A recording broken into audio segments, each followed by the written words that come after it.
নমস্কার দর্শক বন্ধুরা, ইউরিক অ্যাসিড সিরিজের আরেকটি ভিডিওতে আপনাদেরকে স্বাগত জানাই। তিনটে সবজি একটা ফলের কথা বলবো যেটা এই সময়টায় প্রচুর পাওয়া যায়। আর এই সময়টা কেন, সারা বছরই পাওয়া যায়, তবে যে ফলটার কথা বলছি সেই ফলটা শুধুমাত্র এই সময়টুকুতেই পাওয়া যাচ্ছে, আর কিছুদিন পর হয়তো বন্ধই হয়ে যাবে।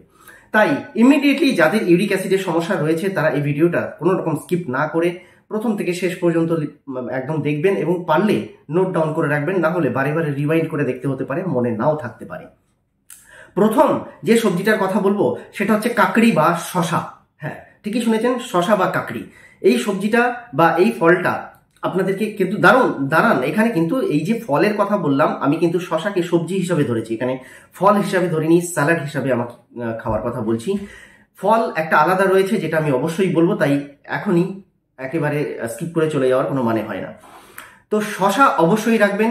শশাতে এমন কিছু গুণ আছে যেটা আপনার ইউরিক অ্যাসিডকে কম করতে না, শুধুমাত্র আপনার ইউরিক অ্যাসিডকে শরীর থেকে পুরো বের করতে এবং আপনার শরীরকে ডিটক্সিফাই করতে অত্যন্ত কার্যকর। আর শশার মধ্যে এমন কিছু মিনারেলস রয়েছে, এমন কিছু অ্যান্টিঅক্সিডেন্ট রয়েছে যেটা এই কাজটা করতে সাহায্য করে। দ্বিতীয় যে সবজিটার কথা বলবো সেটা হচ্ছে গাজর। দেখুন, এখানে গাজর অ্যান্টিঅক্সিডেন্টে পরিপূর্ণ, উৎসেচকে পরিপূর্ণ এবং প্রচুর বিটা ক্যারোটিন থাকে। আর এই প্রত্যেকটা জিনিস আপনার ইউরিক অ্যাসিড তথা আপনার লিভারকে এবং আপনার কিডনিকে ডিটক্সিফাই করতে অনেক সাহায্য করে বা ভালো রাখতে সাহায্য করে। এবং ইউরিক অ্যাসিডের যে পিউরিন, সেই পিউরিনকে গলিয়ে শরীর থেকে বাইরে বের করতে সাহায্য করে এই গাজর। তবে এখানে গাজর আমরা তরকারি খাওয়ার কথা বলিনি, আমরা যেটা বলতে চলেছি সেটা হচ্ছে আপনারা কাঁচা অবস্থায় গাজর খাবেন।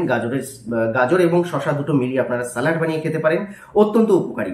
এর সঙ্গে আপনারা চাইলে বিটরুটও যোগ করতে পারেন, তবে বিট এখানে ইউরিক অ্যাসিডে খুব একটা আপনাকে হেল্প করবে না। তবে হ্যাঁ, আপনার যে ফোলা ব্যথা যন্ত্রণা রয়েছে সেই ক্ষেত্রে কিন্তু বিট আপনাকে অনেকটা হেল্প করবে, অর্থাৎ এই ফোলা ব্যথা যন্ত্রণা কম করতে সাহায্য করে। তাই বিটকেও সঙ্গে যোগ করবেন, আর এটা নিয়ে একটা সুন্দর আপনারা স্যালাড বানিয়ে নিতে পারেন।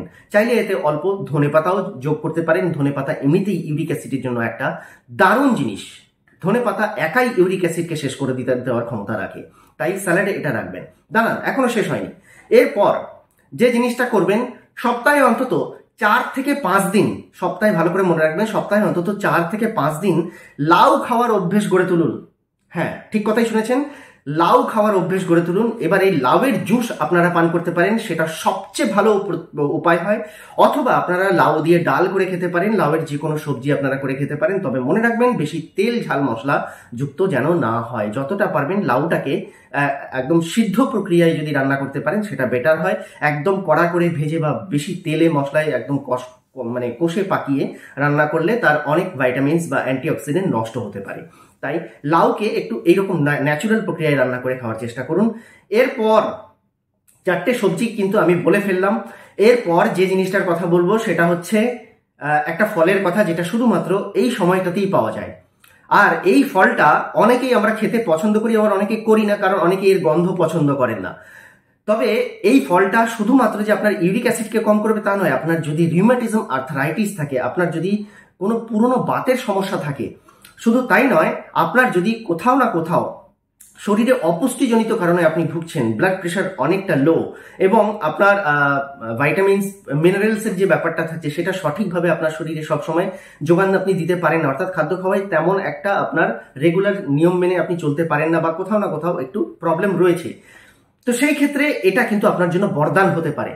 অর্থাৎ এর উপকারিতা এত, এর মধ্যে এত মিনারেলস রয়েছে, এত অ্যান্টিঅক্সিডেন্ট রয়েছে, প্রোটিনের মাত্রা খুব সুন্দরভাবে রয়েছে এর মধ্যে, এবং অন্যান্য যে সমস্ত যৌগ সেগুলো প্রত্যেকটা এর মধ্যে থাকার জন্য এটাকে একটা সুপার ফুডও বলা হয়ে থাকে। জানেন সেই ফলটা কি?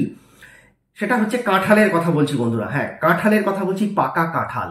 ব্যাস, এই পাকা কাঁঠাল যদি আপনারা এই সময়টায় যদি রেগুলারলি ইনটেক করতে পারেন, আপনার ইউরিক অ্যাসিডের সমস্যা আপনি বাড়িতে বসে নিজের হাতের মুঠিতে ইউরিক অ্যাসিডকে নিয়ে চলে আসতে পারবেন।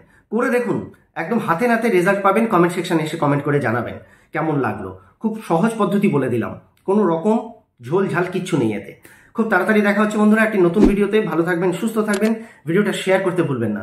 নতুন দর্শক বন্ধুদের কাছে আগের মতোই জানাই রিকোয়েস্ট, আপনারা চ্যানেলটিকে সাবস্ক্রাইব করে যাবেন, তাতে মোটিভেশনটা ভালো থাকে।